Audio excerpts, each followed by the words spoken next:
this rapid spread of this virus, and so many people are dying and hospitalized, and the stress hospitals are stressed out, and how to deal with this in a normal way. So I leave it up to you. So see how you can help them to really think through this and try to bring the best aspect of their inner thing so that they can eliminate the fear and will be brave and very confident about themselves.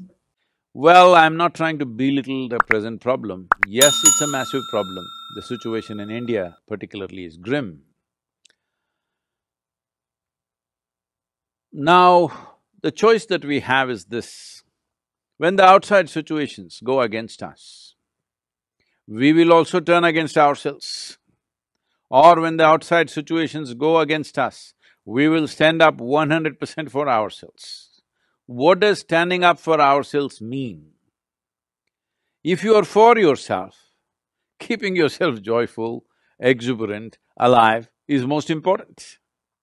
And there is substantial medical data to tell you that when you're joyful, when you're exuberantly involved with life, your immune system, your whole body, every aspect of your body functions way better than normal. There is substantial medical evidence for this. There is no question about it anymore. There are no doubts about it anymore. It's well established. So one important thing we need to understand is right now, everybody is talking about gloom and doom. The logic behind this is, so many people are miserable, so let me also join that and be miserable. This is not a solution. You must make up your mind whether you want to be a part of the solution or part of the problem. If 10 people are miserable and you also join them in their misery, you are part of the problem. If 10 people are miserable, if you can in some way create a lighter atmosphere for them and for you, then you are part of the solution on one level. Above all, unfortunately, modern life has become like this. There is no contact with the earth, there is no contact with natural water bodies, there is no contact with the five elements in nature.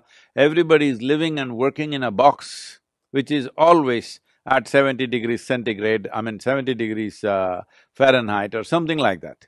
Everybody in controlled temperatures, in boxes, we are living. You may call it an apartment, you may call it an office, but it's actually a box. So now the virus is trying to change your lifestyle.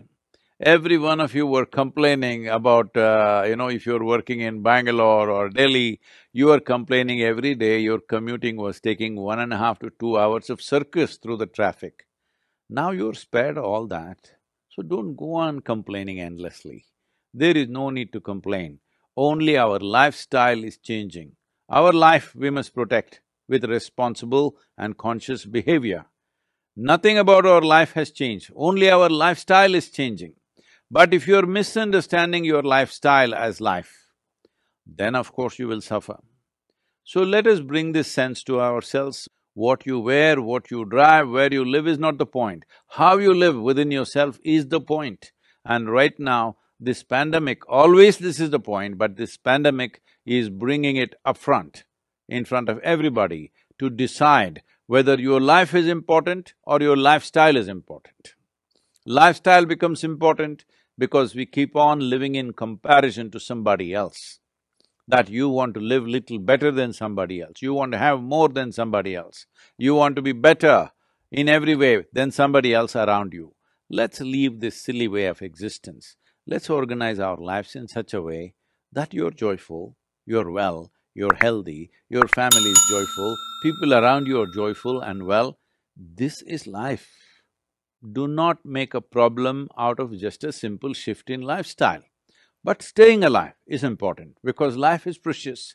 Lifestyle is not precious, life is precious. This shift in your fundamental understanding of what is life and what is lifestyle has to happen. If you do this, a whole lot of unnecessary stress you're building in your mind will come down significantly. Because you're not going to restaurants, it's blocked, you're not traveling, it is blocked, well, your expenses have come down. Even if you earn less, it's not really a problem. Your only problem is somebody else may be living better than you. That should not be an issue for you. Better life is not in the makeup that you wear, better life is not in the clothes that you wear, better life is not in the car that you drive. Better life is in the way you are within yourself.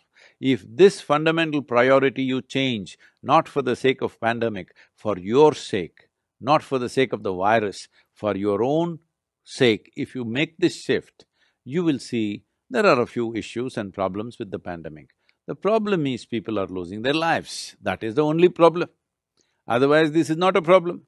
Unfortunately, people are losing their lives because no nation can be equipped to provide hospitalization for its entire population or a major segment of the population. So, the important thing is, one way or the other, we may get an infection.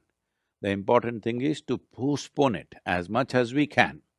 So this is why the vaccination drive is very, very important. Vaccination is not an ultimate solution, but vaccination pushes the problem. By pushing the problem, we will not overwhelm the medical institutions and medical infrastructure. With this, fatalities can be brought down significantly, people need not lose their lives. But the fundamental responsibility that all of you must take is, you must take this commitment. I will not get infected. Everything that I have to do for this, I will do. But if it so happens somehow I got infected, I will ensure that it does not go to one more person. This much commitment you must take. Why I am saying this is, the significance and the simplicity of this pandemic is this: it is not being carried by mice, it is not being carried by mosquito, it is not being carried by some other bird or animal or something. This is carried by human beings. Because we are the only sole carriers for this virus, the simplest solution is that we maintain some protocol so that we don't spread. If you are not the spreader, that's it. If every citizen takes this step, that's it, it's done.